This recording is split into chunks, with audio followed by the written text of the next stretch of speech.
Baik Bapak Ibu yang dimuliakan Allah, melanjutkan kajian kita tentang kitab Al-Kabair, yaitu tentang dosa-dosa besar karangan Al-Imam Al-Zahabi rahimahullahu ta'ala rahmatan wasi'ah. Pada pertemuan-pertemuan lalu kita sudah membahas tentang dosa besar yang kedua, yaitu dosa besar membunuh manusia. Kemudian dosa besar yang pertama yaitu syirik atau menyekutukan Allah Subhanahu wa ta'ala. Kemudian pada hari ini insyaallah kita akan membahas dosa besar yang ketiga, yaitu dosa besar sihir, Al-kabiratus salisatu fis sihri. Dosa besar yang ketiga yaitu tentang sihir. Bapak Ibu yang dimuliakan Allah, apa yang dimaksud dengan sihir? Sihir ini secara bahasa, dari bahasa Arab artinya adalah dari kata saharo, yasharu sihron, saharo yasharu sihron. Secara bahasa artinya adalah khoda'a yakhda'u khida'an, artinya adalah menipu. Secara bahasa makna sihir adalah menipu. Adapun secara istilah, ini para ulama memberikan beberapa definisi yang mungkin redaksinya berbeda-beda tetapi artinya hampir sama. Di antaranya Al-Imam Ibnu Qudamah mendefinisikan sihir adalah uqadun wa ruqan wa kalamun yatakallamu bihi aw yaktubuhu aw ya'malu syai'an yu'assiru fi badanil mashhur aw qalbihi aw aqlihi min ghairi mubasyarah. Sihir adalah ikatan-ikatan, biasanya itu penyihir atau dukun, penyantet ini menggunakan media-media, tali-tali yang diikat-ikat, begitu ya. Atau ruqan atau jampi-jampi, biasanya diucapkan jampi-jampi, ucapan-ucapan yatakallamu bihi, atau ditulis, diucapkan ataupun ditulis, atau dia melakukan sebuah perbuatan yang memberikan efek, memberikan dampak negatif kepada tubuh orang yang disihir. Jadi perbuatannya ini menjadikan orang yang disihir bisa menjadi sakit, bisa menjadi gila, bahkan bisa membunuh, bisa menyebabkan kematian seperti itu. Baik berdampak pada badannya, pada akal pikirannya, min ghairi mubasyarah, tanpa harus bertemu langsung, tanpa harus bersentuhan dengan korbannya. Ini sihir menurut Ibnu Qudamah. Menurut Imam Ibnu Hajar Al-Asqalani, as-sihru kullu amrin khafiyyin sababuh. Sihir itu segala sesuatu yang samar bentuknya, sehingga orang yang tersihir nggak tahu bahwa dia itu tersihir. Dia datang ke dokter, datang ke rumah sakit, dikasih obat, nggak sembuh-sembuh. Bahkan terkadang rumah sakit atau dokter nggak tahu ini penyakitnya itu apa, karena secara medis tidak ditemukan penyakit, fisiknya sehat-sehat saja, tetapi korbannya ini kok merasakan sesuatu yang tidak enak pada badannya, gitu.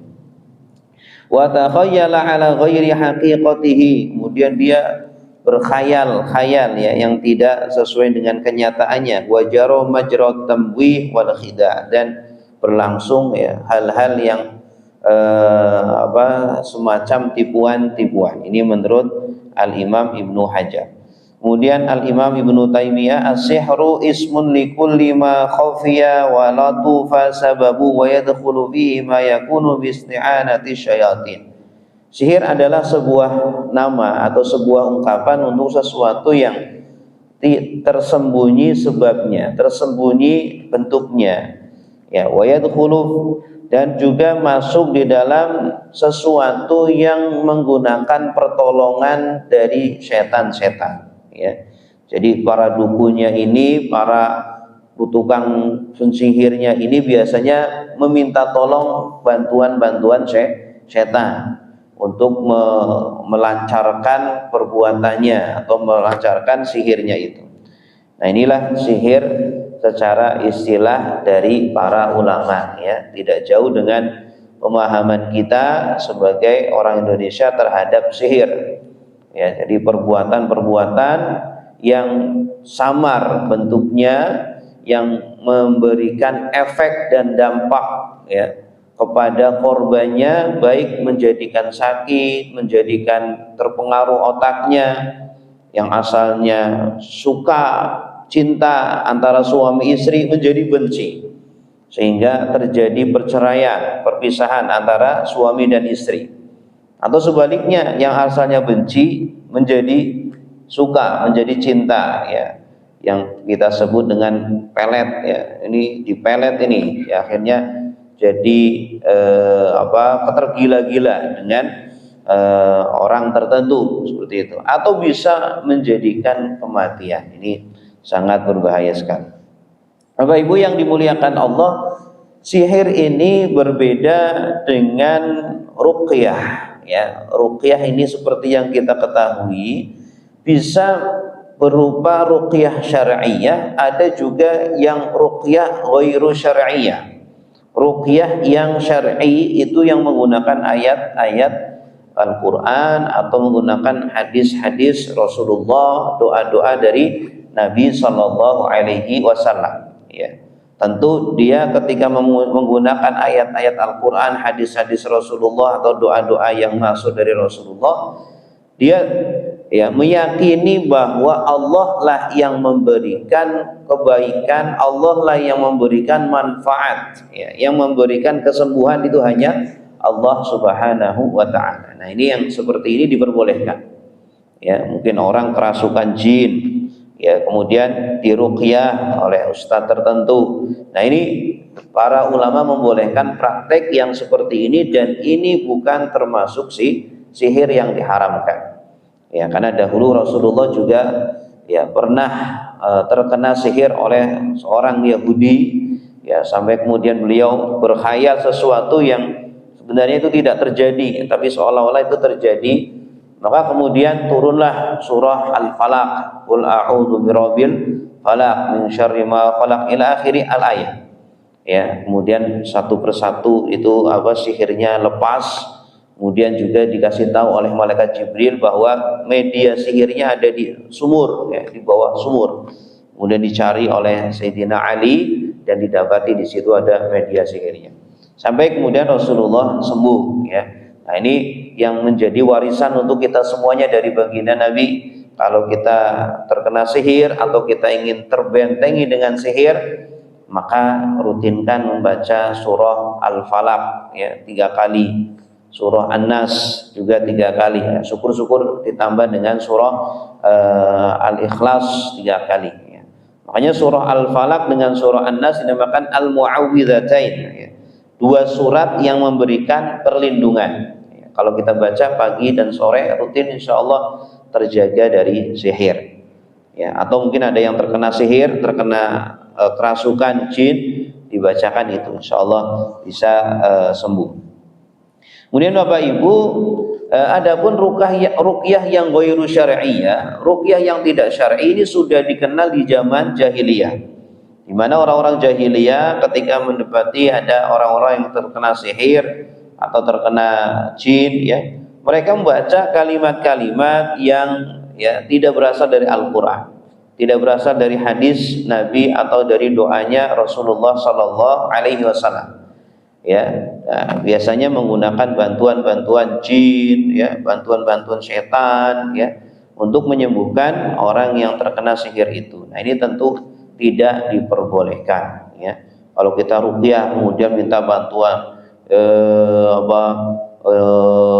wahai jin penunggu ini, tolong keluarlah, ya, wahai Nyi Roro Kidul, itu bantuan-bantuan jin atau setan. Ini adalah ruqyah yang tidak syar'i, yang tidak diperbolehkan dalam Islam. Bapak Ibu yang dimuliakan Allah, kemudian ada juga yang dinamakan sulap, ya. yang disebut khiffatul yad ya dalam bahasa Arab. Sulap ini adalah permainan ketangkasan dan kecepatan tangan, ya, kecepatan tangan, sehingga kemudian orang-orang yang menonton, orang-orang yang melihat seolah-olah ini adalah sebuah keajaiban, ini adalah sebuah sebuah seperti sihir, gitu ya. Jadi bisa merubah sesuatu dari topi semua bisa keluar burung dara, bisa keluar kelinci, bisa keluar bunga, apa itu ya. Itu seolah-olah adalah sihir. Ya, tetapi yang namanya sulap itu sebenarnya berbeda dengan sihir. Ya, sulap ini tidak ada pengaruh-pengaruh dari jin, tidak ada bantuan-bantuan dari setan. Ini bisa dipelajari, ya. Ini hanya berkaitan dengan kecepatan tangan atau kecerdasan dalam menyembunyikan trik-trik, ya, agar penonton ini mengira ini betul-betul sihir, betul-betul merubah sesuatu, bisa mendatangkan atau memperlihatkan sesuatu yang di luar kebiasaan. Nah, ini namanya adalah sulap. Ini berbeda dengan sihir. Kemudian selanjutnya ada namanya at-tamaim. Ya, at-tamaim itu disebut dengan jimat. Ya, kita menyebutnya jimat. Biasanya itu ada tulisan-tulisan ditulis di dalam kertas atau di dalam kain, kemudian dibuat seperti kalung, ya, kemudian ditaruh di leher anak kecil, ya, ditaruh di leher bayi yang baru lahir, tujuannya agar terhindar dari gangguan-gangguan jin, gangguan-gangguan setan, ya, atau semisalnya, gitu ya. Nah, ini namanya at-tamimah atau jamaknya at-tamaim. Bagaimana hukumnya at-tamimah atau at-tamaim? Ini para ulama berbeda-beda pendapat.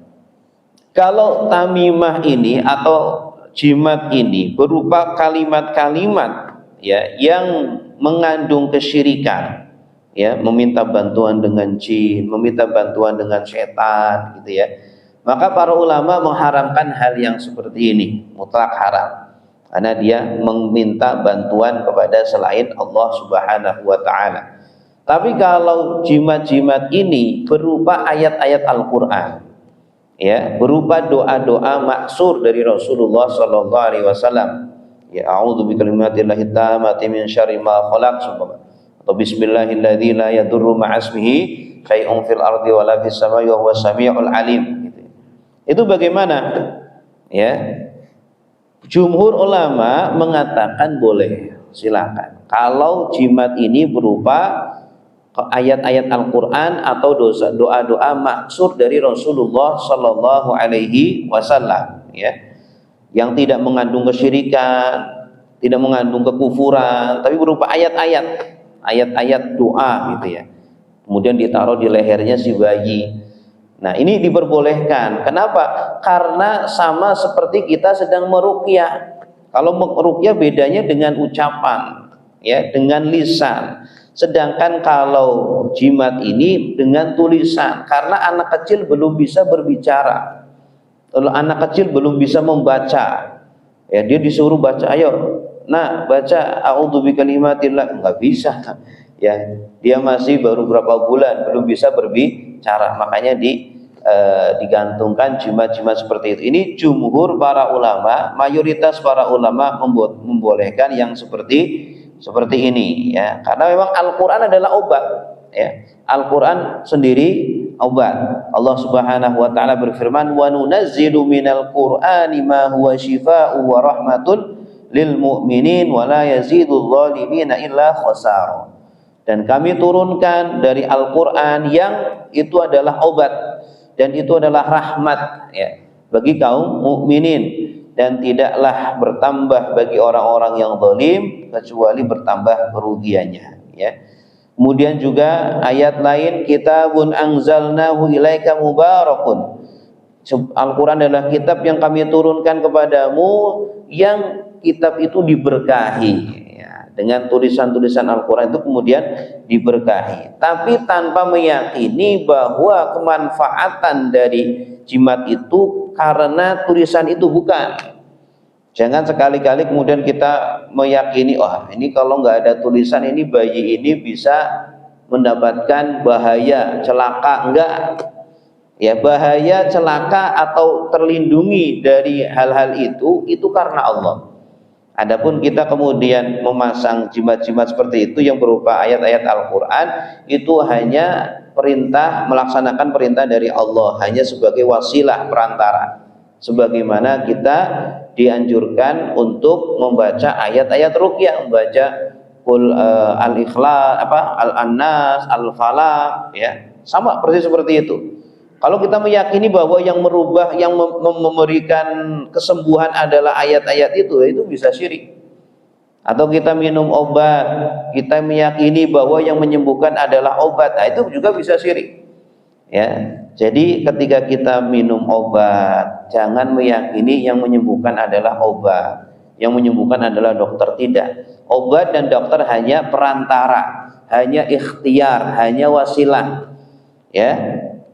Yang menyembuhkan hanyalah Allah. Adapun kita melakukan itu, perantara itu, karena memang diperintahkan oleh Allah Subhanahu wa taala. Makanya jumhur ulama mengatakan boleh. Adapun Imam Ahmad mengatakan ya tidak diperbolehkan ya menggunakan jimat walaupun menggunakan ayat-ayat dari Al-Qur'an. Apalagi kalau dari selain Al-Qur'an ya, dengan kalimat-kalimat yang ya tidak jelas ya atau mengandung kekufuran. Ini juga satu pendapat dari sebagian ulama salaf. Baik Bapak Ibu yang dimuliakan Allah, kemudian ada juga yang namanya al-karamah. Al-karamah ini itu kan seorang yang soleh bisa mengeluarkan atau bisa melakukan hal-hal yang di luar kebiasaan, itu namanya karamah ya. Hampir sama dengan mukjizat. Bedanya kalau mukjizat hanya bisa dilakukan oleh nabi atau rasul, sedangkan karamah hanya dilakukan oleh orang-orang soleh, orang-orang yang istiqamah, orang-orang yang sudah menjadi kekasihnya Allah Subhanahu wa taala ya. Dan yang namanya karamah ini ya biasanya apa? Pemberian dari Allah cuma-cuma dan tidak bisa orang soleh itu mendatangkan kapanpun dia inginkan gitu ya. Artinya kapanpun dia pengen bisa tuh karomahnya datang. Enggak, biasanya karomah itu ya pemberian cuma-cuma dari Allah, bukan kemudian setiap kali dia pengen kemudian bisa mendatangkan karomah itu, tidak gitu ya. Tapi ya dia hanya berusaha, orang solehnya ini hanya berusaha, ya Allah berdoa, ya Allah tolong selamatkan kami dari badai dia sedang di tengah ini laut seumpama, dari badai lautan ini ya Allah selamatkan kami. Padahal secara akal, secara logika pasti tenggelam, orang mati semuanya. Tiba-tiba kemudian badai berlalu, ombak sudah tidak ada lagi, tenang semuanya kondisinya karena doa dari orang solehnya. Ini salah satu bentuk karamah ya. Sayyidina Umar pernah suatu ketika ya beliau sedang khutbah di hadapan para sahabat, sedangkan ada sahabat-sahabat yang lain yang diutus ke daerah jauh sedang berperang ya. Kemudian di belakang para sahabat ini yang sedang berperang ada musuh yang mau menyerang. Ini sahabat-sahabat nggak tahu nih bahwa di belakangnya ada musuh ya. Ini bisa jadi pada kalah, bisa jadi pada mati gara-gara diserang oleh dari musuh ya, dari arah belakang. Kemudian tiba-tiba Sayyidina Umar diperlihatkan, kemudian langsung memberitahu kepada pasukan ini, ya Sariyatal Jabal, wahai pasukan di belakang gunung itu ada musuh ya. Sahabat langsung kemudian mendengar suara itu ngeh, dan itu suaranya Umar, langsung balik ke belakang sehingga tahu ada musuh di belakang dan tidak jadi kalah gara-gara mendengar suara itu. Padahal Sayyidina Umar ketika itu bukan di medan perang itu, jauh ada di Madinah, mungkin beratus-ratus kilometer ya. Kemudian setelah pasukan ini kembali ke Madinah bercerita, kami ketika sedang perang mendengar suaranya Umar, ya, memberitahu kami bahwa di belakang gunung ini ada musuh, tapi Umar nggak ada, ya. Nah, inilah salah satu karomah, ya, yang Allah berikan kepada orang soleh, para sahabat, tabi'in, atau orang-orang zaman sekarang, gitu ya. Ketika ada orang kemudian melakukan sesuatu yang di luar kebiasaan, di luar kebiasaan manusia, mungkin bisa terbang, bisa berjalan di atas air, ya, itu mungkin saja, ya, Allah berikan kemuliaan itu kepada orang-orang soleh, ya. Catatannya adalah ini orang soleh, ini orang sholat, ini orang puasa, ini orang tidak berzina, tidak mencuri, ya. Karena banyak yang tertipu karena atas nama karomah kemudian dia ini karomah dari saya, padahal dia juga nggak sholat, ya, dia juga nggak puasa, dia juga naudzubillah melakukan dosa besar. Nah, ini hati-hati dengan klaim-klaim sebagian orang yang tidak bisa tidak amanah, gitu ya, tidak bisa bertanggung jawab. Ya, jadi jangan sampai kita tertipu dengan karomah ada, tapi jangan kemudian disalahgunakan, disalahartikan. Kemudian selanjutnya ada mukjizat. Sedangkan mukjizat ini hanya diberikan kepada para nabi. Ya, ini mukjizat juga sesuatu yang, ya, yang mendatangkan, melakukan sesuatu yang bertentangan dengan kebiasaan. Ya, secara akal, secara kebiasaan nggak bisa nih. Nabi Muhammad bisa membelah bulan, ya, secara kebiasaan, oh gimana membelah bulan, ya, akal nggak bisa menerima itu. Kemudian Nabi Muhammad bisa mengeluarkan air dari sela-sela jarinya. Ketika para sahabat ingin wudhu, ingin minum, ya, keluar air dari sela-sela jari ini, Pak. Bisa nggak, Pak, kita mengeluarkan air dari sini? Tapi jangan ditaruh selang di sini. Ya. Atau Nabi Musa bisa membelah lautan dengan memukulkan tongkatnya ke lautan, bisa terbelah menjadi dua. Bisa mengeluarkan air dari sela-sela batu dengan tongkatnya itu. Ya, dan mukjizat-mukjizat yang lainnya ini hanya diberikan kepada nabi-nabi Allah dalam rangka sebagai bukti agar orang-orang kafir beriman kepada para nabi ini. Nah, ini adalah mukjizat, dan ini berbeda dengan sihir. Walaupun secara zahirnya mirip, gitu ya. Secara zahirnya mirip sihir. Oh, sihir ini kan bisa dia itu melakukan hal-hal yang bertentangan dengan kebiasaan. Ya, tapi bedanya apa? Kalau ini dengan bantuan setan, bantuan jin, ya. Kalau yang satunya mukjizat itu murni pemberian dari Allah Subhanahu wa taala. Ya, dan ini nanti akan diberikan kepada ini, Pak, kepada Dajjal, ya. Kemampuan-kemampuan sihir yang luar biasa itu akan diberikan kepada Dajjal. Langit turun hujan, turun betulan langsung seketika. Tanah tumbuhkan tanaman-tanaman, buah-buahan, ya, padi langsung tumbuh beneran, gitu ya. Itu Dajjal. Nah, ini dia fitnah besar, ya. Ini kita kalau tidak kuat imannya, tidak dalam ilmunya, ya, kita nggak tahu nih tentang Dajjal, pengetahuan agama, maka ketika Dajjal keluar bisa jadi kita percaya dan ikut kepada Dajjal, naudzubillah min dzalik. Maka pentinglah kita menguatkan iman, kemudian menguatkan ilmu agar fenomena-fenomena yang terjadi di zaman yang kita hidup di dalamnya ini kita bisa menyikapi dengan benar. Kemudian ada yang namanya istidraj, Pak. Istidraj juga orang diberikan kemampuan-kemampuan tertentu, ya. Dia bisa melakukan hal-hal yang di luar kebiasaan, tetapi ini adalah sebagai tipuan dari Allah. Dia bisa begini, bisa begitu, tapi ternyata apa? Dia pelaku maksiat. Dia tidak sholat, dia tidak puasa, tapi hebat dia orang, gitu ya. Itu namanya istidraj, ya. Allah ulur dia, ya. Allah biarin dia diberikan kemampuan-kemampuan seperti itu, tapi ternyata dia adalah orang yang tersesat. Baik, Bapak Ibu yang dimuliakan Allah, kembali kepada pembahasan tentang kitab Al-Kabair, yaitu tentang as-sihir, yaitu sihir. Sihir ini seperti tadi yang sudah kita jelaskan, yaitu, ya, sesuatu yang ikatan-ikatan atau jampi-jampi yang diucapkan ataupun yang dituliskan yang dia bekerja dengan media-media tertentu yang bisa memberikan dampak kepada tubuh orang yang disihir, atau bisa menjadikan sakit korbannya, atau menjadikan gila, atau bisa merubah perasaan yang asalnya benci menjadi cinta, cinta menjadi benci antara suami dan istri atau pasangan, atau bahkan bisa menyebabkan kematian. Ini namanya adalah sihir. Nah, pertanyaan ini dibahas oleh para ulama, Bang. Apakah sihir betul-betul memiliki efek dan dampak, bisa memberikan pengaruh? Ada kenyataan ya kenyataan di faktanya ya.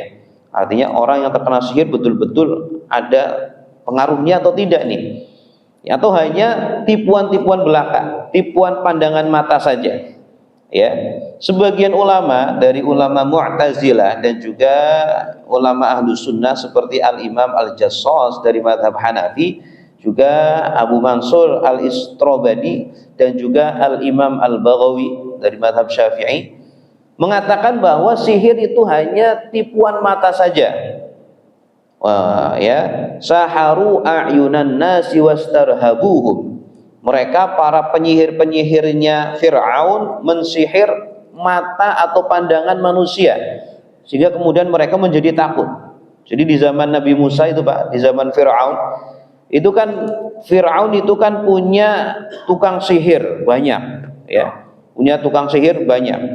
Nah, tukang sihirnya Fir'aun ini bisa merubah tali-tali menjadi ular-ular ya.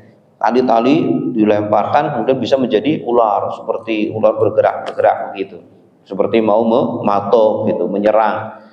Tapi ternyata kata Al-Quran itu hanya perbuatan sihir yang sebenarnya itu tipuan mata saja, seperti sulapan seperti itu. Jadi ketika kenyataannya sebenarnya bukan ular, itu sebenarnya hanya tali-tali saja ya, tapi pandangannya itu disihir, hanya pandangannya saja, sehingga orang-orang menjadi takut, ular betulan tuh ya, ngeri itu ya, seperti itu. Sehingga orang-orang pada takut, mirip seperti sulapan gitu ya.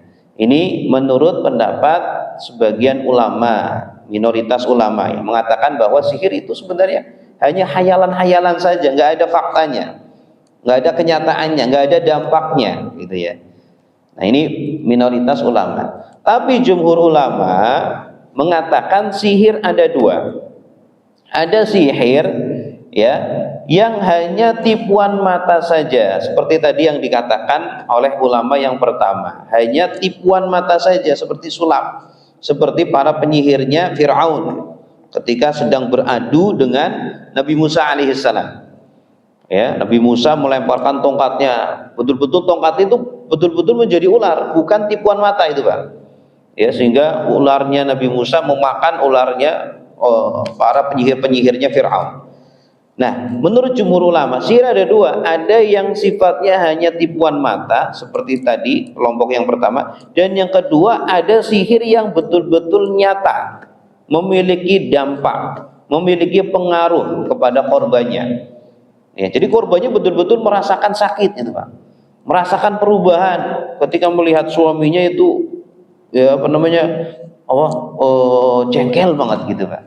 Padahal dulu sangat cinta kepada suaminya, tiba-tiba ketika melihat suaminya itu pengennya jotos aja gitu.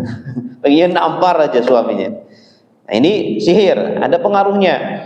Atau bisa juga menjadikan kemudian dia sakit, menjadikan dia gila, bahkan menjadikan kematian kepada korbannya ini ya. Dan ini seperti di dalam surah Al-Falaq ya, qul a'udzu birabbil falaq min syarri ma khalaq, sampai akhir ayat, wa min syarrin naffatsati fil 'uqad ya, dan aku berlindung dari keburukan sihir-sihir yang suka meniup-niupkan. Ya, tukang sihir ini dulu di zaman Nabi itu kebanyakan perempuan. Makanya ada istilahnya nenek tukang sihir gitu ya. Tapi tidak ada kakek tukang sihir, adanya nenek. Makanya di sini pakainya nafasat, ya, jamak muannats salim, yaitu nenek-nenek, wanita-wanita yang suka meniup-niupkan, mau sambil mengeluarkan jampi-jampinya, kemudian medianya itu ditiup-tiupkan, gitu ya, disembur-semburkan agar kemudian memberikan efek kepada korbannya. Nah ini jadi di dalam surah Al-Falaq ini sebagai dalil argumen bahwa sihir ada yang betul-betul memberikan efek, memberikan sakit, atau mempengaruhi mempengaruhi perasaan dia yang asalnya benci menjadi cinta, dipelet berarti itu. Ada laki-laki ya, cintanya ditolak, cinta ditolak, dukun bertindak. Dia pergi ke dukun, dibawa fotonya ini cewek yang dia sukai, kemudian dijampi-jampi, tiba-tiba ceweknya jadi apa Pak? Jatuh cinta, kegila-gilaan dengan cowoknya itu, padahal cowoknya mungkin nggak ganteng, gitu ya. Akhirnya mau nikah sama laki-laki itu. Nah itu ada, ya. Nah itu sihir, ya. Kemudian juga di dalam surah Al-Baqarah ayat 102 Allah Subhanahu wa taala berfirman, fayata'allamuna ma yufarriquna bihi bainal mar'i wa zawjihi wa ma hum bidarrina bihi min ahadin illa biidznillah.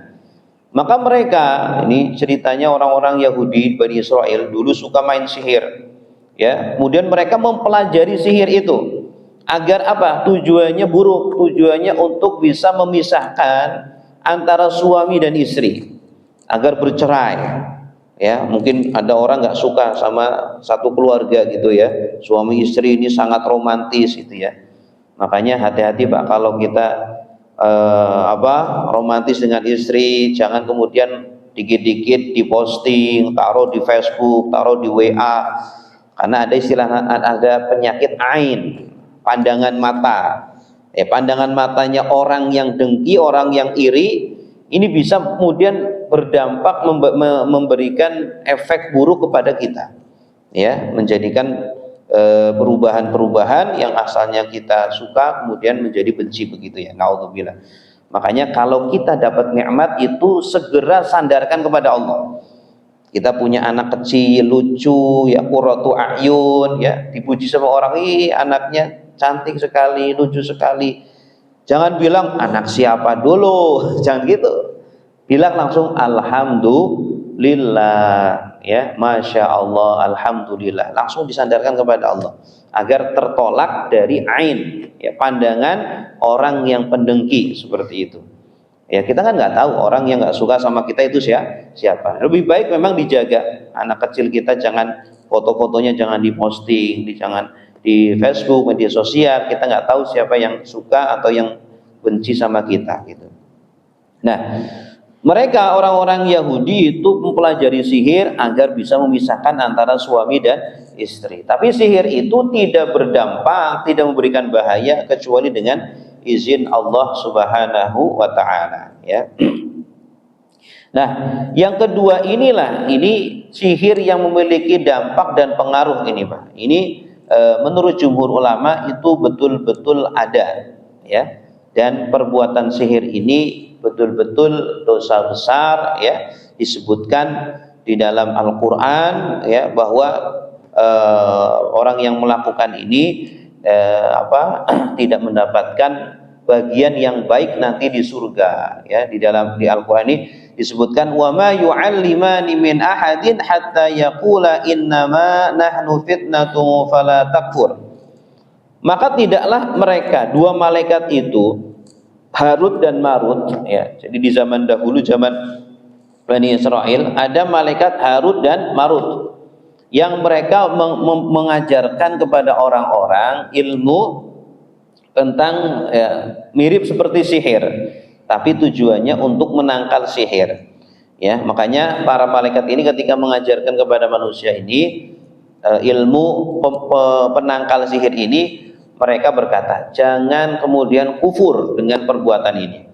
Fala takfur, jangan kemudian kafir dengan perbuatan ini. Fayata'allamuna minhuma ma yufarriquna bainal mar'i wa zawji. Ini orang-orang Yahudi justru malah mempelajarinya untuk berbuat, untuk memisahkan antara suami dan istri. Nah, ini tertentu ya perbuatan yang haram ya. Dia mempelajari sihir ini justru malah untuk membahayakan orang lain. Wa ma hum bidarina illa bihi min ahadin illa biidznillah, dan sihir tidak bisa berbahaya kecuali dengan izin Allah. Wa yata'allamuna ma yadurruhum wa la yanfa'uhum. Mereka mempelajari sesuatu yang membahayakan mereka tapi tidak bermanfaat bagi mereka. Wa laqad alimu laman ishtarahu ma lahu fil akhirati min khalaq. Dan mereka sebenarnya sudah tahu bahwa orang yang ya membeli sihir ini, artinya dia mempelajari, mempraktekannya atau menolong orang lain untuk mensihir orang lain, malahu fil akhirati min khalaq, nanti di akhirat mereka tidak mendapatkan kebahagiaan, tidak ada surga bagi mereka, tidak ada kenikmatan bagi mereka. Ini makanya di sini para ulama kemudian ya membahas bagaimana hukum mempelajari ilmu sihir. Ya, ada yang mengatakan boleh, ada jumhur ulama mengatakan tidak boleh, gitu ya. Ya, sebagian ulama mengatakan boleh, seperti Imam Fakhruddin Ar-Razi, mempelajari sihir boleh nggak? Boleh. Kenapa? Karena ilmu secara zatnya terpuji. Ya, ilmu apapun secara zatnya terpuji. Yang tercela itu ketika ilmu itu digunakan untuk keburukan. Gitu. Ya, jadi mempelajari ilmu sihir boleh menurut beliau Imam Fakhruddin Ar-Razi. Karena ilmu itu pengetahuan, kemampuan secara zatnya terpuji, asalkan jangan digunakan untuk keburukan. Ya, kalau seumpama sihir ini dia gunakan untuk menangkal sihir yang lainnya, untuk menolak para dukun-dukun, para tukang-tukang santet, gitu ya. Dia gunakan untuk menangkal itu menurut beliau ya boleh-boleh saja. Tapi menurut jumhur ulama dengan mempelajarinya saja itu sudah tidak diperbolehkan. Karena sihir mau tidak mau nanti akan berurusan dengan jin, dengan setan, minta bantuan kepada mereka. Apalagi kan Rasulullah sudah memberikan solusi, tidak perlu dengan kita balas dengan ilmu sihir lagi. Cukup dengan ruqyah, dengan ayat-ayat Al-Qur'an, dengan doa-doa dari Rasulullah sallallahu alaihi wasallam. Nah, ini jumhur ulama berpandangan seperti itu. Baik Bapak Ibu yang dimuliakan Allah, kembali kepada sihir. Jadi sihir ini termasuk dosa besar, ya, bukan dosa kecil. Baik yang melakukan si tukang sihirnya itu atau dukunnya ini, atau orang yang meminta. Ya, kita nggak bisa sihir, tapi kita datang ke orang pinter, ke dukun. Tolong Pak Dukun, saya dendam ini sama si fulan ini. Ya, tolong sihir dia biar sakit, atau biar gila, atau biar pisah sama istrinya, atau biar mati aja sekalian. Nah, ini yang meminta sihir pun juga dosa besar, ya, mendapatkan dosa besar, ya. Kemudian apakah orang yang melakukan sihir ini bisa menjadi kafir? Ya, orang yang melakukan sihir ini bisa menjadi kafir atau tidak? Ya. Nah, ini berbeda-beda para ulama, ya. Kalau ketika dia melakukan sihir mengandung kalimat-kalimat, keyakinan-keyakinan yang menjurus kepada kekafiran, maka orang tersebut bisa menjadi kafir. Ya. Nah, makanya hukuman pensihir itu kata para ulama tidak hanya dihukumi sebagai haram saja. Pelakunya pelaku dosa besar, tidak itu saja, tetapi sebagian ulama mengatakan bahwa pelaku sihir ini kalau di dalam sihirnya itu mengandung keyakinan mengandung kekafiran, ya, dia seumpama meyakini bahwa ada yang bisa memberikan manfaat selain Allah, mendatangkan madarat selain Allah, ya, kemudian dia minta bantuan kepada setan. Nah, ini bisa menjadikan pelakunya ini kafir. Ya, maka orang yang melakukan sihir menjadi kafir seperti itu. Naudzubillahi min dzalik.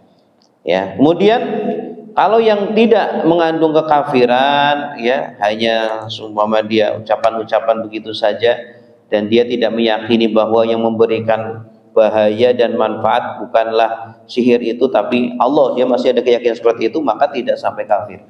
tapi tergolong dosa besar gitu ya. Ini. Nah, yang mengatakan bahwa ini kafir tentu berpendapat orang yang melakukan sihir harus dibunuh.